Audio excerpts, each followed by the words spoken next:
Hello, and welcome to Good News Rhode Island, the show about Rhode Island and the people and places and events that make Rhode Island a great place to live, that build our communities. There are various sites around Rhode Island which need archaeology, that need kind of digging to find the history, to find out what happened around our state that we're not aware of yet.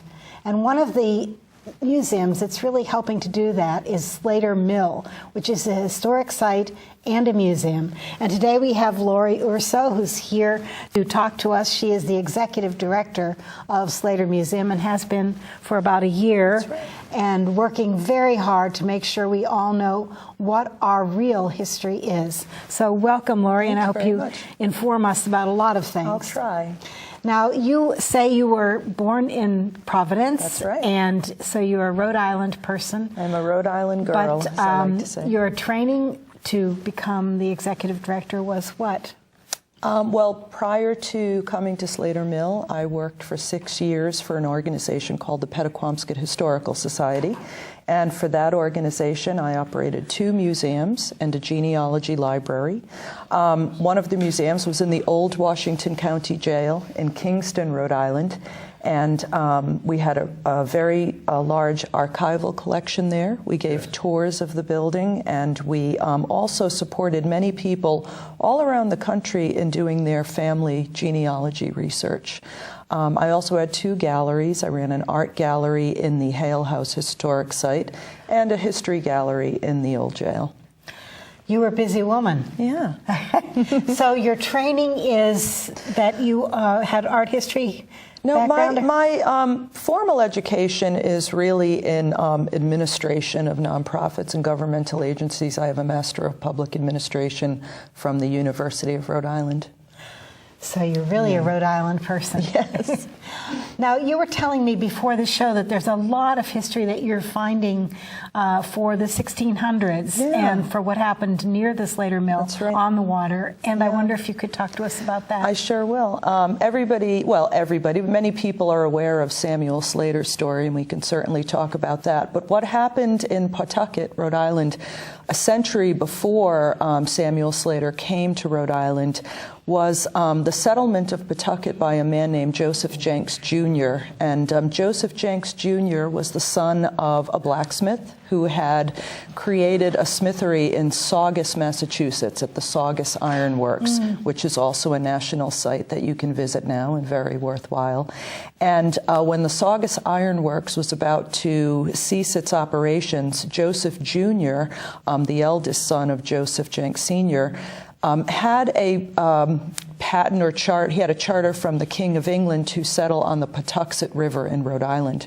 So there were some predominant Native American transportation routes that people would use to walk between the early settlements and, say, the homestead of Massasoit. And so using perhaps one of these trails, he came through Pawtucket, Rhode Island. And he was headed for Pawtucket. We don't know if it was by design or accident that he ended in Pawtucket. Perhaps when he arrived at the Blackstone River, he encountered Native Americans who said the word Pawtucket, which is the word that means great waterfall. And indeed, there is a great waterfall as the Blackstone empties out into the Pawtucket River. But seeing the waterfall that was there, he identified that area as a perfect location for a forge, an iron forge. And the first forge was established in Pawtucket in 1670.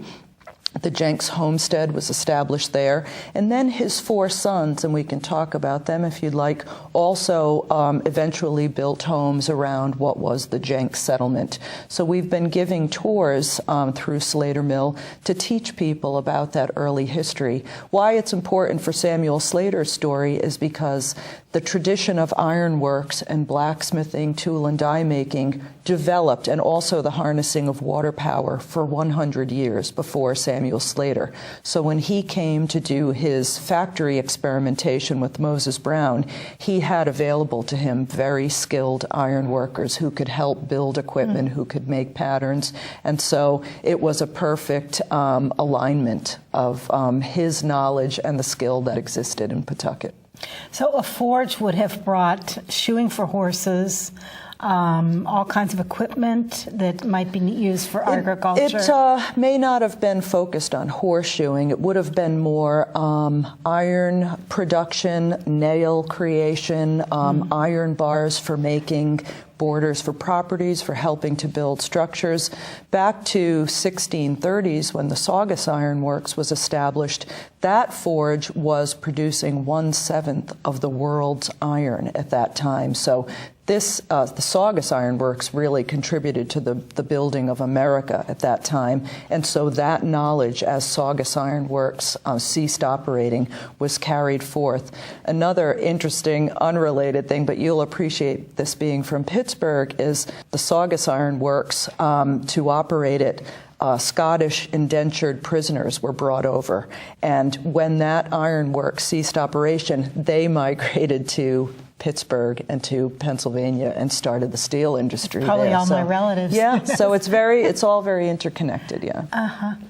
So bringing business to Rhode Island is a really important gift that the Saugus Iron Works gave right. to us, Certainly and did. then the Jenks Mill, and then now the Slater Mill. Yes. Jenks is also a very important name in Rhode Island. Yes. The Jenks family went on to do Right. many things, many different jobs in Rhode Island. Yes, well, most notable of them is Joseph Jenks III. And Joseph Jenks III was one of the sons of Joseph Jr., and he inherited the father's blacksmithing operations, and he also became a governor of Rhode Island in 1752.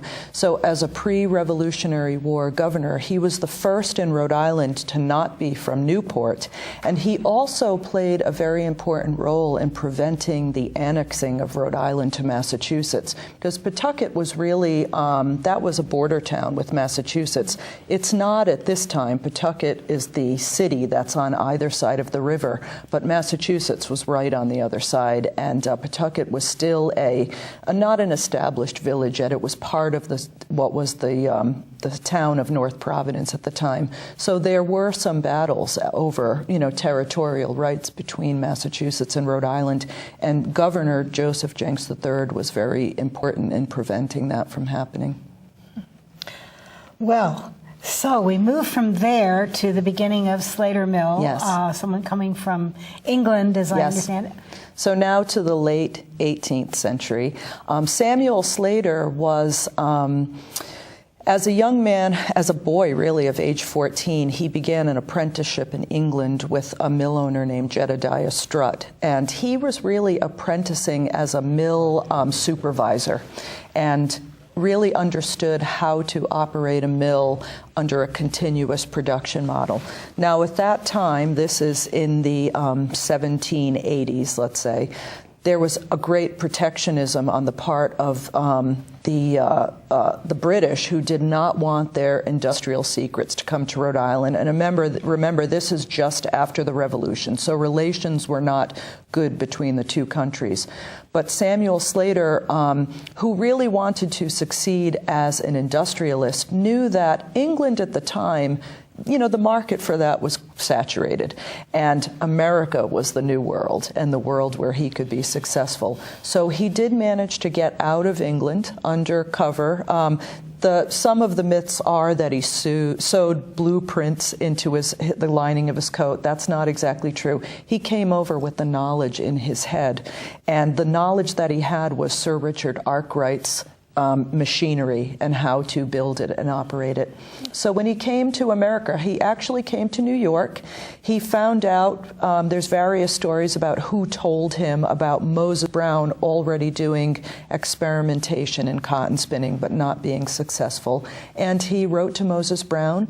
The two of them joined up in Pawtucket. They did some experimentation in the area around Slater Mill at Carpenter's Fulling Mill, actually, which they rented.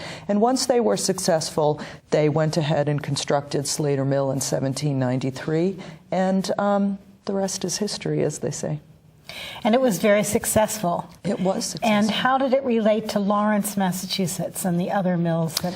Well, in Pawtucket, Rhode Island was the first successful cotton spinning mill in America.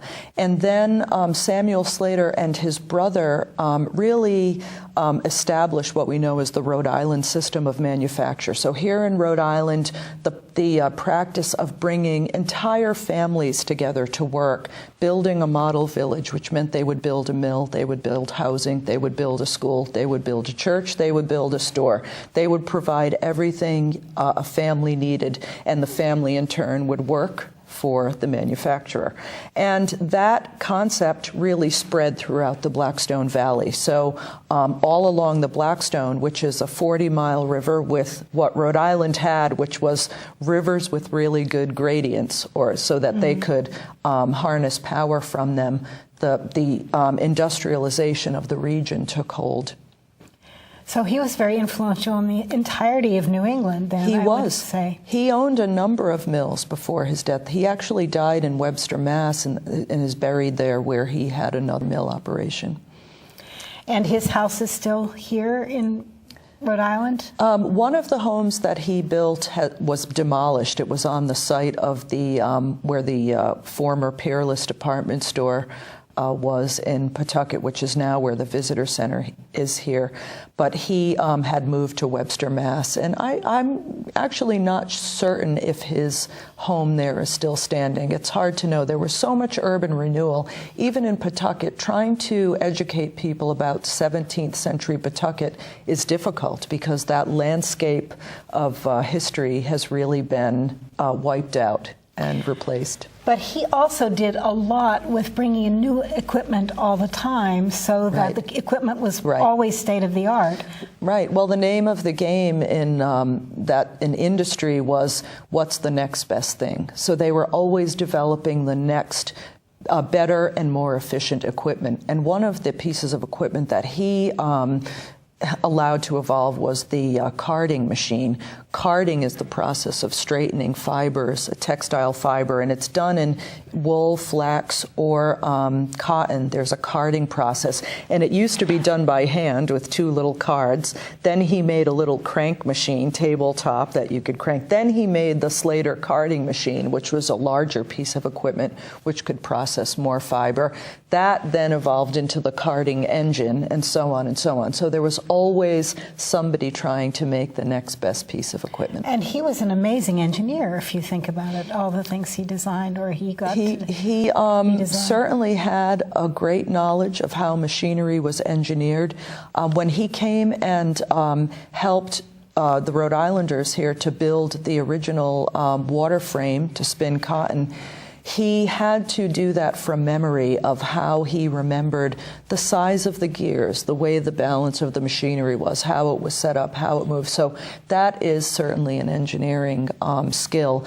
But he wasn't an engineer by trade. He was really an apprentice in managerial skill operating a mill. And what he taught, among the many things that he taught Moses Brown before their partnership, was how to run machinery basically around the clock with the assistance of water power. Now, water power had already been established here on the Blackstone, but how to allow an operation to run consistently and build machinery that could run continuously was really the key, I think, to their success. So these concepts of his are the foundation of the Industrial Revolution. That's right. Slater Mill is recognized as the birthplace of the American Industrial Revolution. Do you want to talk a little bit more about that? I think there are people who don't know that. Okay. Well, I think we just went through the story of why that is. And again, when Samuel Slater came to Rhode Island, Moses Brown and others, there were many people in America trying to be the first at that, especially in New England. And there is a mill on the Charles River in Boston that sometimes disputes and likes to say they were the first. But for many reasons, history has identified Slater Mill as being the first successful industry. So it was really the partnership of Almy, Brown, and Slater, with Moses Brown being essentially an early venture capitalist in American history. So other people like to say, well, capitalism started there, innovation started there, ingenuity started there. It's just that it was really a revolution of not just the spinning of cotton, but the way people lived at the time, because it was what transitioned this country from an agricultural economy into an industrial economy. And we could talk about what that really meant to the citizens and the people, and it wasn't necessarily an easy transformation for people, because their way of life had to do with their farming. They worked from sunup to sundown. They owned their land. They lived and worked for themselves, and they traded with other farmers or other agriculturists. When the Industrial Revolution occurred, life changed for everyone in Rhode Island. Land became scarce. You weren't working for yourself any longer. You were working at times on one machine doing one specific task for 14 hours a day. So as a way of life, things really changed for people at that time, for good or bad. And the concept of taking care of the whole family. Yes. That has now gone by the way, but I think it's in other countries. Right. But that concept of saying, no, we will take care of you, and then the family becomes dependent. That's exactly right. On the owner of the factory. Right. It's really having control over families is what it was. And one thing that Slater Mill is also known for is child labor, as you may know. And child labor was certainly happening in England in those mills. And so when Samuel Slater and Moses Brown started Slater Mill, their first 12 employees were all under the age of 12, or I can't remember, it's the first 9 were all under the age of 12, and we did not have laws in place at that time to protect children. And there were a number of reasons, aside of the economics, that children were used for those jobs. They had smaller fingers, nimble hands. They could run out of the way of moving machinery. It's horrifying to think about it now. It is. But nevertheless, it was the way they did things. And then as the machinery developed, because we talked about bigger, better, faster, then more skilled operators and adults were brought in. So when the power loom was introduced in 1806, women generally would come to work on the power looms, and then the whole concept of the mill girl evolved, which were young, independent women who could operate machinery and move from mill to mill for, whatever was the better paying opportunity. Fathers and sons would sometimes work together on the mule spinners, a type of machinery that spins a number of spools all at once.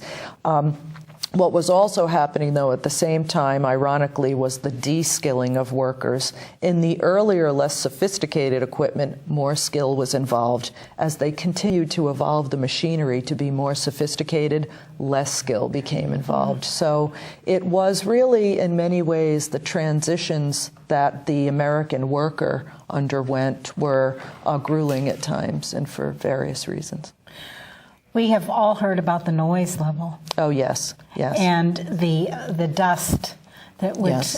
get into the lungs and the Right, eyes. right. So, of course, early industry was not governed by Occupational Safety and Health Administration because it didn't exist at the time. And unions really were not formed until the 1820s. And earlier this year, we did an exhibit that talked about the first organized labor strike in 1824, which was actually led by women. Very interesting story.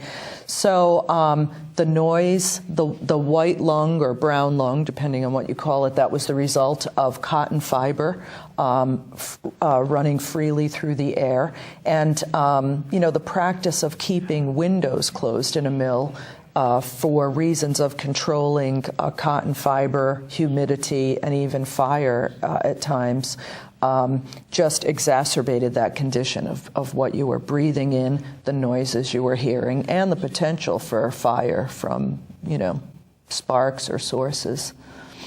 And you have the stories of some of these people, don't you? Well, there aren't great records of mill workers. There are some that we know, but for the most part, there weren't very good records of who was working where. One way you can find those things out is by reading tombstones or looking at death records, and you can see who worked in which facilities, and also by reading diaries that were left.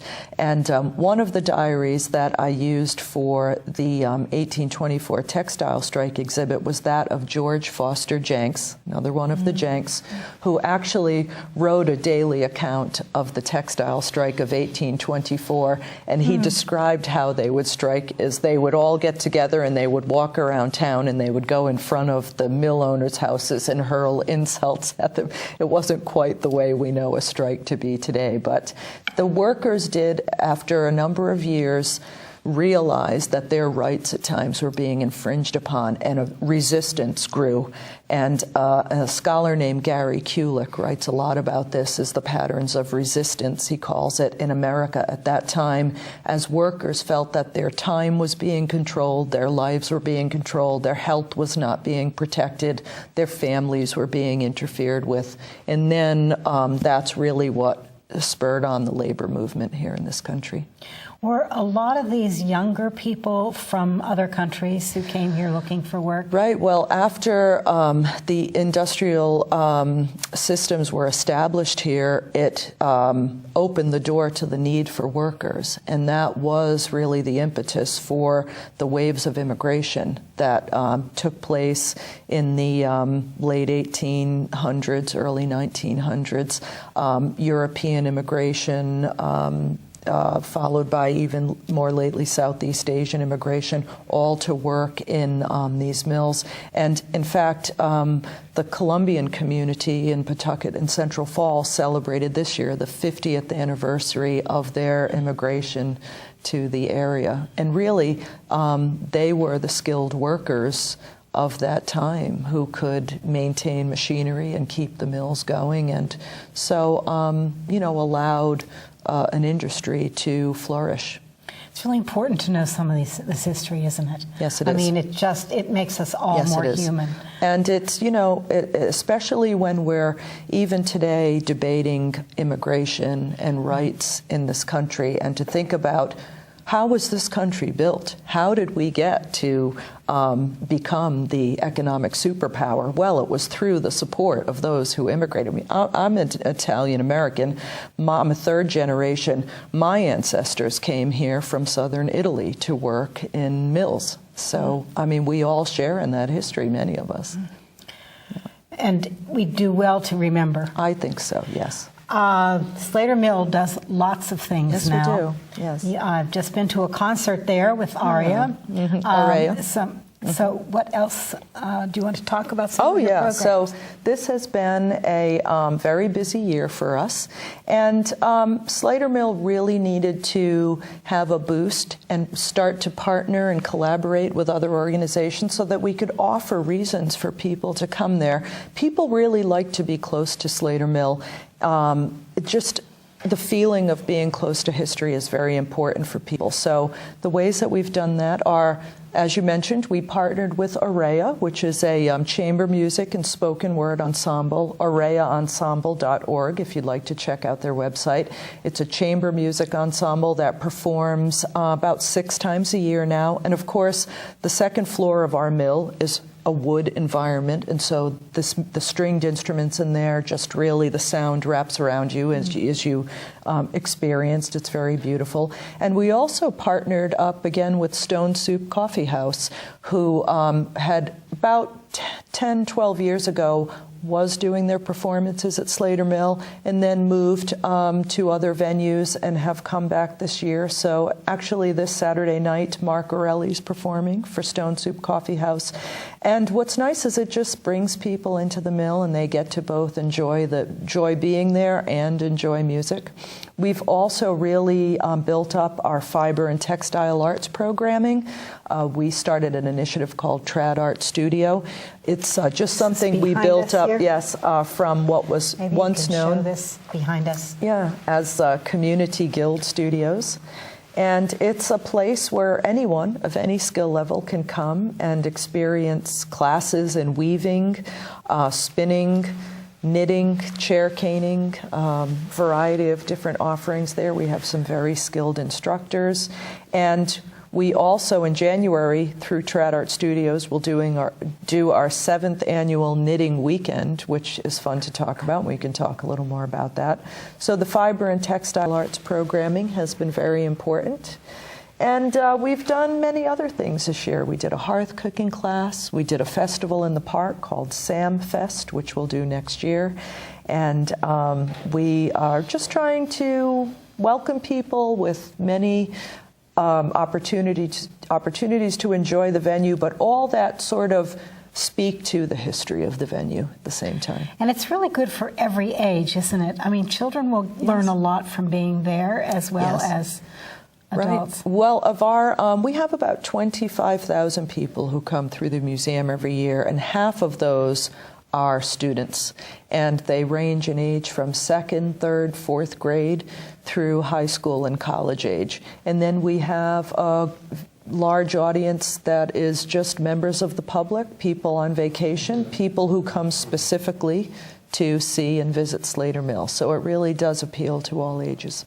And it's nice that the sign is on 95, so they yes, that is see helpful. that and come out and learn all about Blackstone. Very easy to get to Slater Mill. It's very easy off the highway. It's right on the Blackstone River. Look for the 2 cupolas, and if you can find Tolman High School, you can find us.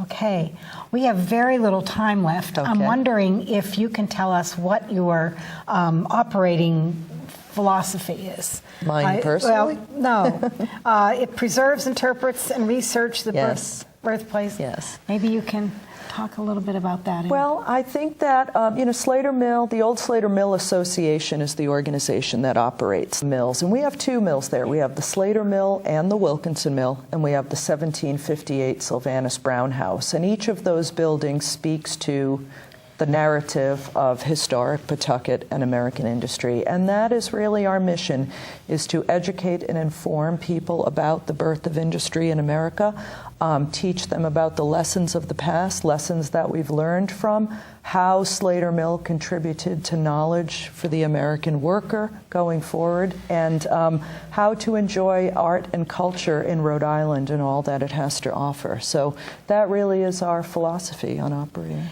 It's a huge undertaking, and thank you so You're much welcome. for being here, and we're hoping to come over and take some photographs and to be Sure. there as well.